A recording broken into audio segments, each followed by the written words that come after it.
Dan Willis here, and we're talking about how to repair credit and two of the most frequently asked questions. Now, the first one is, what is legal credit repair? Now, there's two big consumer laws that are used 99% of the time. And the first one is the Fair Credit Reporting Act, the FCRA, passed way back in 1970. And this law gives you and every individual the right to dispute any item on your credit reports so long as you believe it's inaccurate, unfair, or made in error. The burden of proof is on the credit bureaus. It's not on the consumer. And this law is a big, powerful law that gives you this right, and specifically the credit bureau dispute process, where you can actually dispute and challenge items that are on your credit report that are messing up your credit score. Since way back in 1970, there have been amendments passed, so now you can dispute data furnishers, which are collection agencies, creditors, lenders, anybody that's reporting that information about you on your credit report.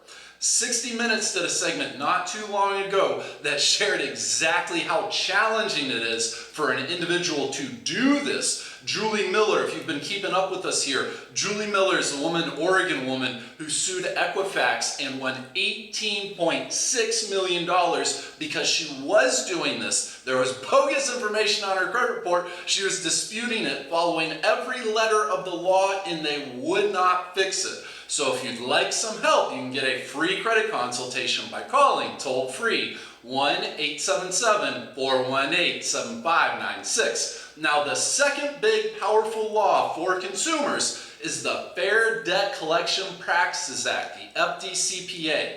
This law is supposed to regulate how collection agencies, what time they can call, what they can say when they're trying to collect a debt from you. And before we go further, it is good to note both of these laws have been broken for decades and with virtual impunity. I mean, terrible things happen. There was a report a few years ago about a lady who was claiming that a collection agency was showing up as a sheriff's office on her caller ID, and they were doing this. She was sued them and won millions of dollars. The funny part is it'll be virtually impossible for her to actually collect that. Now, the big coup with the FDCPA is debt validation. Anytime you're being called, contacted, getting letters demanding payment, you have the right to request validation on your account.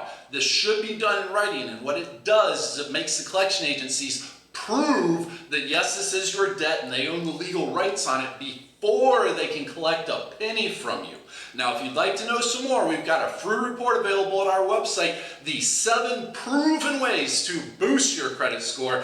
Link in the description below. Visit and sign up and join our congregation. Now, the second big frequently asked question is, should I pay off old delinquent debt? And the truth is, maybe. It really depends on your circumstances, and even more than that, it depends on each specific account's circumstances. The big problem with this is and most people fall for it because they think they're making wise financial, hey, I had a job loss, that's why I didn't pay, I got a job now, so I'll go ahead and pay off this old debt. And the problem with that is that the way the credit scoring algorithm is set up, and we'll talk more about that here in the future, so do subscribe and join our congregation, but the way the credit scoring algorithm works, very often that when you pay off an old debt, that collection agency is going to change that mark on your credit report from an unpaid collection to, boom, now it's a paid collection. And the big problem with that is the credit scoring algorithm is going to see that paid collection as recent activity. Like you recently just got an F in gym class. Anthony Sprague, the spokesperson for FICO, says a collection listing, regardless if it's paid or unpaid, a collection listing on your credit report can damage your score by up to 100 points. And if it looks like you recently just got a paid collection on your credit report, that's still a bad, negative, derogatory item that's going to bring your credit score down, no matter how or when it comes up. So please avoid getting slapped with a paid collection. And there's 4 big things when it comes to dealing with a debt collection. 1, it needs to be validated. 2, you need to investigate the statute of limitations, which is the legal time window for which you're responsible for a debt. This does vary from state to state, but you're not legally responsible for a debt forever in our economy. The third thing is if your debt is valid, it's within the statute of limitations, then you need to negotiate to settle that for much, much, much less than the total balance they're contacting you about. And 4, and this is big, and a lot of people forget this, in exchange, you need to get the collection agency to agree they'll stop reporting your account information to the credit bureaus. Otherwise, you're going to get slapped with a paid collection.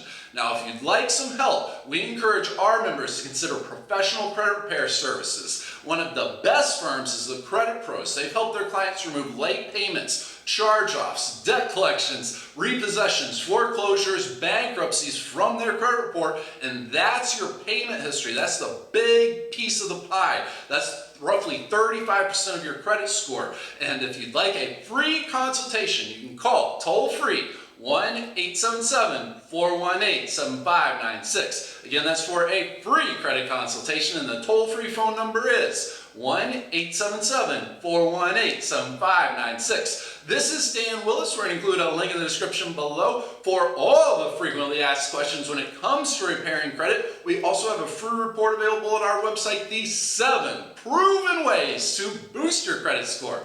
Please subscribe and join our congregation. Have a wonderful day, and looking forward to talking to you again here soon.